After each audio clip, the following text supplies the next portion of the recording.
Hello there, and welcome to the Out of Time Film Podcast, where we talk film, TV, games, and all that jazz like there's no tomorrow. This week, we're talking about The Grey Man. My name is Tom, and as always, I'm joined with my co-host, John. How are you this week? Hey, it's me. Yes, I'm very looking forward to talk about The Grey Man. Oh, boy. Oh boy. So, The Grey Man. Briefly explain All the right. plot for those who don't know. When the CIA's top asset, his identity known to no one, uncovers agency secrets, he triggers a global hunt by assassins set loose by his ex-colleague. Okay. So, full spoilers ahead from here. As everyone knows, our favorite actor is Ryan Gosling. He's the best. And as I heard about this new film, The Grey Man, I was like, oh, interesting. This is like nothing that we ever seen from him, because mostly he's been in comedies, he's been in musicals. Well, one musical. I think it's funny that you mention Ryan Gosling because I agree with you. Ryan Gosling is definitely my favorite actor. And I think he's had a pretty perfect filmography. He has just been in masterpiece after masterpiece. And I really am sorry to say that for me, The Grey Man really broke that trend. This is the most mediocre thing that I have seen. It was genuinely difficult to get through for me. Yeah, it was a mess, this film. The insufferable dialogue, scenes. Oh my God. There were so many scenes that you cannot watch. Like, you cannot follow what's happening at all. So there's one scene where it's like a set piece. By the way, there's 9 set pieces in this film. 9? 9, yeah. Wow. So in this scene, Ryan Gosling is on a plane where his ex-colleague allowed him to do he needed cover. But then, the strange character reason, the ex-colleague decided to have his bodyguards try to kill Ryan Gosling's character. So then, I'll give you a brief description. It's like Uncharted 3. He fights, and then as he jumps out the plane, he goes through clouds. You cannot see a single thing that's happening. Like, the camera just... this terrible CGI. There was it was spinning around, and you just cannot follow what's happening at all. And I just kind of started laughing because how horrible it was. It did remind me immediately of Uncharted 3. And I think it's funny that it's basically a mix of the plane sequence from Uncharted and then the falling sequence from Black Widow. You know, to kind of think of 2 modern movies. It does both of those things. And yet somehow, and those are both pretty bad scenes in each of their movies, but somehow it's worse than that. Okay, so if anybody's listened to us for a while, they would have listened to our Black Widow episode or our Uncharted episode. No, and we complained, especially in the Uncharted one, we complained about the plane scene and you know how it has so much less weight. But this one, honestly, everyone's just spinning about in the plane. There's a car that Ryan Gosling's dodging as the plane is kind of falling apart, and it was just so indecipherable. I just didn't know what was going on. It was so ridiculous. Yeah, and I just said there were so many lines that were so insufferable. So the dialogue throughout the film was just indescribable. There was some weird lines that the characters had to say. And also, Chris Evans' character says something about Ryan Gosling, saying he looks like a Ken doll. Yes. From the Barbie franchise. And I was wondering, did Chris Evans knew, or was that just... I don't think so. I just think that was a line that they put in there. Maybe that was what started it. Maybe they did that line of dialogue, and then Ryan Gosling was like, "Oh my god, this is it. This is my calling. I need to find my Ken doll in my back garden next to a squished lemon." The legend continues. About the dialogue. Okay, so this is the same creative team as Avengers Endgame. I'm not sure if it's the same one as Infinity War, but we've got the same writers and directors here. We've got Marcus and McFeely who are doing the script and the Russo brothers directing. I genuinely think it goes to show, as somebody who's quite critical as Endgame but still enjoys it, it goes to show how much less durable that film is if it wasn't about characters that we already know and love. Because the dialogue in this film is so similar to things in Endgame. It's trying to be funny. There's way too many one-liners. People don't talk like regular people do. They're all trying to be way too witty, and not in a fun Fast and Furious way. I feel like Fast and Furious really understands that balance. You know, we've talked about things like Venom, Let There Be Carnage, which does kind of like ride that line perfectly. This doesn't, and it's just really insufferable. Yeah, for me, the dialogue was just like, it was so bad. It's too funny. I just love this bit. It's just so bad. Ryan Gosling's character gets pepper sprayed. I don't know why he gets pepper sprayed. It's a very strange thing as well. Chris Evans just has just a bottle of pepper spray. Of course he does. During this scene, they just talk like, "Oh, you look like a Lloyd. What gave it away? The mustache. What?" And then specifically the trash stash. What is that even a saying? I don't even know. No. So then it reveals that Ryan Gosling's character and pins a grenade. So then Chris Evans like, ballsy. And he just runs out the window. And then somehow Ryan Gosling lost his shoe. I know why he lost his shoe, but he lost his shoe during this whole confrontation. And then just turns around. Then Chris Evans' character returns. And he just asks him, "What size shoes are you?" How does he lose his shoe? I think I completely missed that. Okay, the reason why he lost his shoe, he wasn't that well. I don't know why he decided to take a shoe. He could use that for something. Oh, is that his whole like escape plan? Yes, he used the shoe in that well. Oh. Yeah, it's this completely weird, convoluted bit where like he kind of like empties out all of his bullets and he's got like, all the gunpowder and he makes this weird contraction out of pipes and he fills the well up and then he blows it up and it's just like, why? What? Like it was just a very strange excuse to get him and Chris Evans' character in the same room. And if I'm not mistaken, I think they only meet twice. And it's like a B-Tech version of Heat, really. I mean, it's like they're trying to do this thing where it's like a really kind of like big confrontation when they meet up, but it's so flat. Like 2 seconds after they meet, Ana de Armas's character just shoots Chris Evans with a tranq dart. And it's like, okay, you're here now. Like, I like, this is a real waste of its cast. We've got some really, really good actors here, and none of them really do anything. I feel like Chris Evans is trying to do his role in Scott Pilgrim, but it's nowhere near as lovably hateable. Instead, it's just like, there's nothing to it. Yeah, it's sad. There's one scene where Ryan Gosling's character meets this daughter. It's the niece of his kind of like, the guy who recruited him. Wait, niece? I thought it was his daughter.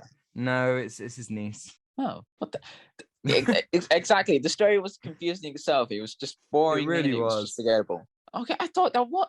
Never mind. Anyway, so there's one scene. I don't know why they had to get this in the scene. It was just too weird. So they send her to the hospital and then brings her back. And then the next bit, there's an assassin into the house. I think he was trying to find Ryan Gosling's character's colleague. But there's a song. It's called it's Silver something. Silverbird? Silverbird. Right. Yeah. It plays twice in the film. Why? Why is it like in Drive? You know what I mean? In Drive, there's some particular songs that fit in scenes or something that works, give the whole vibe. This is just Silverbird. This is, what do you mean? It's nothing. It's just like there's something that it feels like we're talking about this quite a lot recently, but there is something about what modern movies, modern blockbusters specifically, do when they play licensed music over an action sequence. And it's becoming to the point where you're not doing anything special with the editing and the way that they're putting these sequences together, syncing it up to the music like Edgar Wright maybe. And it's not cute anymore. It's just like everyone's doing it so that they can have their Guardians of the Galaxy or Stranger Things moment where everybody's listening to this song and everyone's talking about it. And it just fell flat. I remember literally as soon as the character Claire, this is the niece, she puts on, as soon as she puts on this record, I literally said out loud, okay, well, here's the music for us to set the action scene against. And it's annoying because this sequence, this is like this little flashback sequence where we show Ryan Gosling bonding with Claire. This is one of the only good action sequences in the movie where he fights this intruder, because it's not over edited like so many of the action sequences are, and the colors are kind of interesting. Like it's really the opening action sequence in this one that are the only interesting ones, because even though the editing in the first one is pretty bad, they use color quite well. They've got like this neon aesthetic, and the opening scene. And in this scene, I was like, why isn't the rest of it like this? You know, like, why is the rest of it so boring? And like, there's a whole tram chase, and it's just so mind-numbingly nothing. Yeah, it's nothing. It's very nothing in this film, or nihilistic. It doesn't add anything. It's just so weird.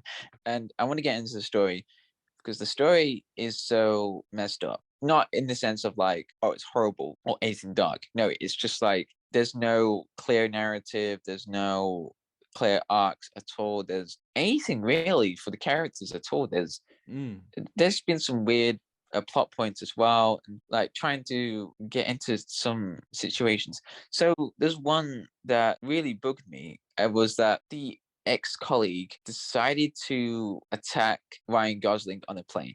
That is the weirdest bit because then he forgives him later. Yeah, like he calls him and he's like, "Oh, I'm sorry, they've got my niece," and it's like, "Oh, okay, never mind." Yeah, then. exactly. That's what I mean. You're right. Like, there's not a single character arc in this movie. Nobody learns anything. Nobody does anything. And I don't really know how to describe this. I feel like if you've seen this, you will know. But it felt like every single action spy movie condensed into one, and just hitting every single generic plot. Like, so many times I felt like I was watching Spectre, like a really generic James Bond movie that's just pretty boring. Actually, the ending sequence takes place in a maze, and there's this kind of cat and mouse where Chris Evans has got the girl and Ryan Gosling's chasing him through a maze. And I just thought to myself, wow, this is just shit Shining. Like, The Shining's end is amazing. The maze is so haunting and looming with these lights and the snow, and the tracks casting this kind of like breadcrumbs, and Jack like manically following Danny through the maze, you know, with this incredible score and like these low angle shots that make it feel kind of really suspenseful. And at the end of The Gray Man, we get a similar thing in a maze, and it's just boring. There's not a single lick of tension. Yes, it's so boring, like how they used the maze. Like they could have used something really interesting, but no. And Arma's character is so wasted here. Like I felt so sorry for everyone. Acting potential was just wasted by insufferable dialogue and some weird story. Because Armas, she is amazing in rest of films like No Time to Die, Knives Out. In this one, what do you mean? What? She gets kicked all the time. I'm not even kidding. There's a whole compilation of her getting pushed down to the ground in this time. Oh, really? Film. Yeah, I'm not even kidding. Oh, man. It's like 1 minute of her just falling down or getting kicked to the ground. It was just like they took her. They're like, oh, you know who was great in No Time to Die? You know who was like a standout? Ana de Armas. She was really good. She had so much like, you know, personality, and she was great in the fight scenes. Let's take away all the personality, and just make her just there. Like, she's in Blade Runner 2049 with Ryan Gosling. We know that the two of them have really good chemistry. They have a really, really nice story in the film. And I genuinely don't know, in The Gray Man, who are they to each other? Are they partners? Are they like, do they work together frequently? What's their relationship? We don't know. We never know. Exactly. It's like, never know. What's even the point? What is even the point? Oh, yeah. We don't even explore the backstory of the Gray Man. We don't even know why he's in prison. We only get like hints. That's the annoying bit. We don't really get to see this whole arc of who he is. There's a moment when he fights Chris Evans in this water fountain, and then there's like a flashback where he was getting abused by his father. And to me, that's good to find out his backstory, but it's like out of place. It came out of nowhere, and then apparently that was like his sort of motivation. I get why, but it was out of nowhere. It was so weird, and it was like this thing of like, oh, I must beat Chris Evans' character because I found this backstory.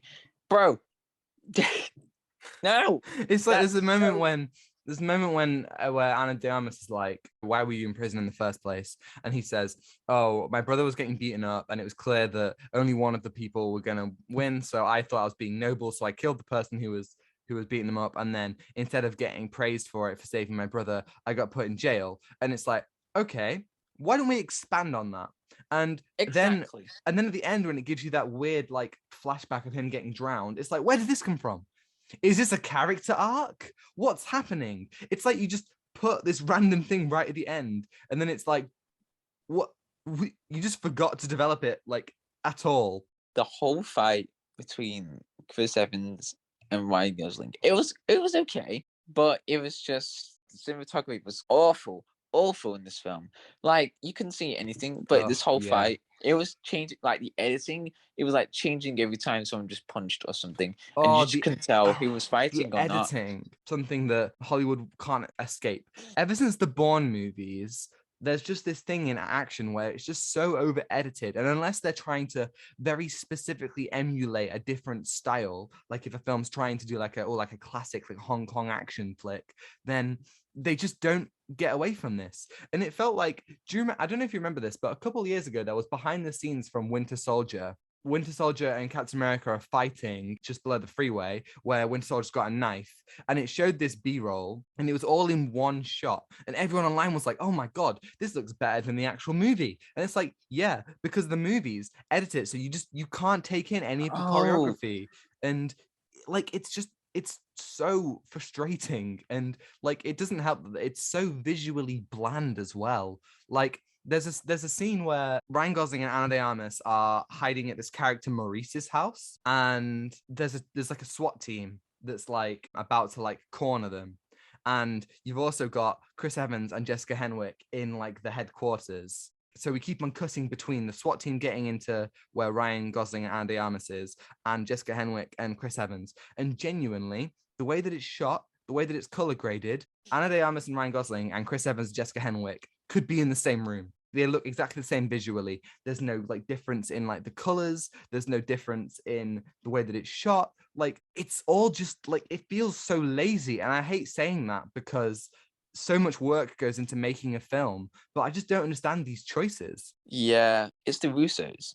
They love the gray filter. I also remember the behind the scenes of that shot you were talking about. That was really interesting. Then again, they just love action, well, cliche, like, you know, the whole idea of action movies into one.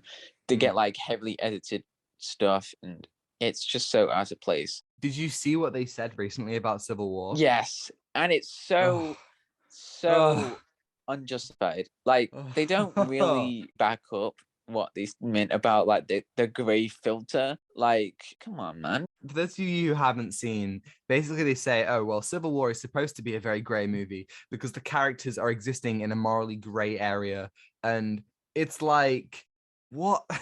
Like, first of all, it doesn't make sense. The film, it's not that morally gray. Come on, it's a Marvel film. Like, the good and the bad is still very, like, you know, clear. They really don't. You think about the Civil War comic, the way that kind of puts the characters in the gray. It, you know, it's so different to the film where there is like an evil genius pulling the strings. And hey, I like Civil War, but like calling it morally gray, I'm not sure that works. And there's a difference to having something look visually flat and bland than having something have a dark tone and look amazing. There are loads of films that look great and are also dark and gritty. Civil War just is one of those films that doesn't look good. And The Gray Man also just doesn't look good. It's just shot so flatly. The way that they're trying to use this gray filter, it's so bland. Like, as you said, it's so bland. It just gives no life at all. And it's just this horrible thing to see in his cinema, just like a gray filter. It's nothing. It's just so... that's my initial reaction. It's like this film's on Netflix, right? You don't get to see this at cinema, but I watched it on my projector. You know, not as good as a cinema screen, but even watching it on the big screen, you know, it wasn't good in terms of like its, like, you know, its scope or anything like that. Like, it didn't make it better because I literally tried to make it a better experience. It still just looks like just visual sludge. And you do not want to see visual sludge at all. So the final fight between Ryan Gosling and Chris Evans' characters, they fight to the death until there's one woman just decides to shoot Chris Evans. Oh my God. God. That is so weird. It could have been like a really interesting character arc, maybe, but then this woman comes out of nowhere. Bang! She spends the whole time just complaining about, like, oh my God, we are like, oh, who are we? You know, we're descending into this like morally gray area. Like, oh, are we the gray men? And then just shows up at the end and is like, actually, I'm gonna be the evil villain. And then like takes Ryan Gosling's character into custody.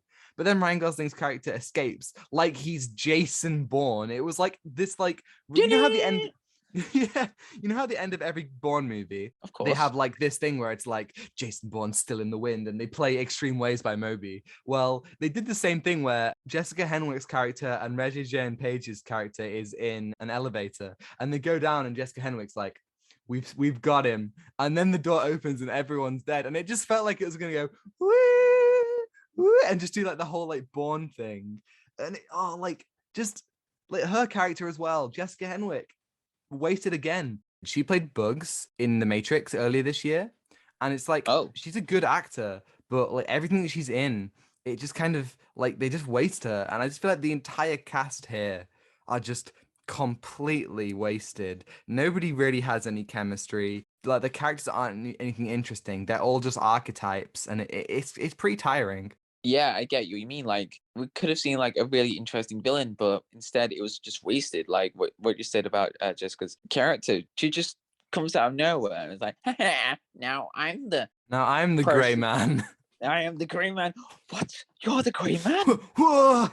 In a world where we have, John Wick, we've still got Mission Impossible and Bond, this just doesn't do anything new. It doesn't carve its own identity.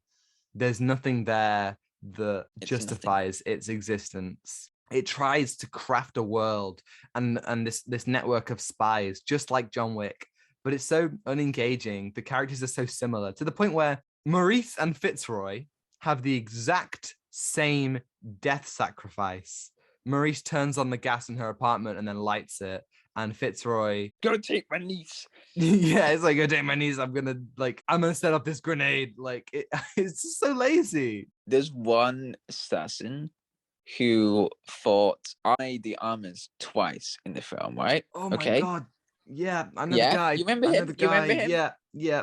He was trying to get. Oh yeah. By the way, this whole film, everyone was trying to get this thing, this necklace thingy, where it had information about this leader. There's one guy who was like completely unstoppable. He was like trying to kill everybody. But then the final fight between Army de Armas and this guy, he was about to kill her.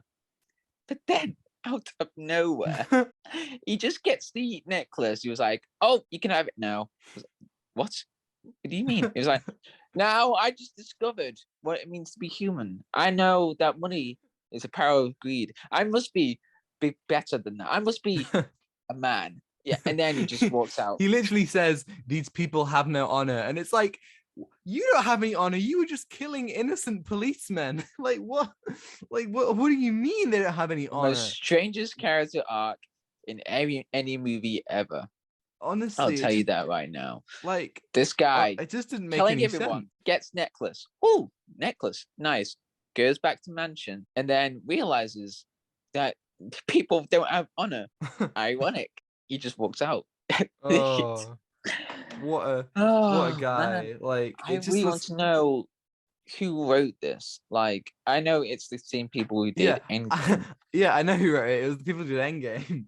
It goes to show how much like of Endgame is relying and leaning very heavily on all that came before it, and that's absolutely fine. That's why Endgame works, because it's a culmination of like a big thing. Same with Infinity War. But I just think this just like the cracks that were in Infinity War and Endgame are amplified. And I have to ask, how the hell is this getting a sequel? I don't know. It's Netflix, Tom. Netflix knows its ways of it ruining stuff. It ruins anime. It ruins TV shows. It ruins reviews as well. We never know why. How? Money. It's money. Yes, of course it's money. But it's like, I've been seeing on Twitter this week, people being like, how is The Grey Man getting a sequel? And yet we still haven't gotten a sequel to The Nice Guys. And it's like, yeah, The Nice Guys is so much better in every single way, in the character relationships, in the action, in just the style of the film. And this is just nothing. Just nothing. But here's the thing, though. Ryan Gosling just makes everything better. I'm sorry, but he was the one who was like getting this whole film throughout. In interviews, I've been watching interviews of him just like talking about The Grey Man, and there's so many same sentences about the film, like, the Grey Man, one of the films that I wanted to see all year. I don't think he was particularly excited about it. He was just like, he said, "I love action movies." That's what he said in every interview. He would just say something about an action film. It was like, "Oh, maybe it's one of those films that he's just doing for the paycheck, so he can do what he actually wants to do." Yeah, you're completely right. He's the best part of the movie. Yes, he's the best part of the movie. He will say some dialogue and he'll make it better. And there's one dialogue that got me so annoyed was when the niece was like, "No, don't fight Chris Evans. Don't fight him. He's evil." And then Ryan Gosling was like, "Hey, it's just another Thursday." And he puts on his sunglasses and the guitar riff plays in the background. It was so you know how in Aquaman at the beginning when he like comes on a submarine, it is genuinely doing slow motion shots and it plays a guitar. It felt like it wanted to be that cool and that campy, but instead it was just like boring and really kind of like lackluster. We can give it out of 10. For Ryan Gosling, it's a 3 out of 10. I'll give it a 4. There we go. Thank you everyone for listening. If you liked it, please like it and subscribe to us if you want to see more. We've been doing loads of stuff, loads of new films recently, so you can check all that out. And next week we're going to be doing Bullet Train. Hopefully that's the action film that we want to see. Hopefully that the trailer looks so exciting and stylish. So hopefully that is what this film should have been. So fingers crossed for that. Yes. Absolutely. You can tell us your thoughts on The Grey Man in the comments below, or email us with your thoughts or any questions on anything really on outoftimefilmpod@gmail.com. We will read it out right here on the pod, and you can follow us on Twitter and Instagram too at outoftimefilmpod. Thank you for listening. We talked about The Grey Man. Yes, we did. It's one of the movies Definitely of all time. A movie. Did not make more billion. Okay, I'm not going to say the Morbius joke. Did you see that Morbius thing at the Comic-Con? Yes. Oh, and the guy's like, hey Matt, it's Morbin time. And he's like, it's like, what?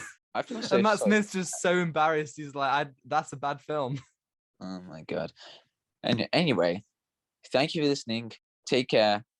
Be good. Take what you're given. Give nothing back. Goodbye. Goodbye.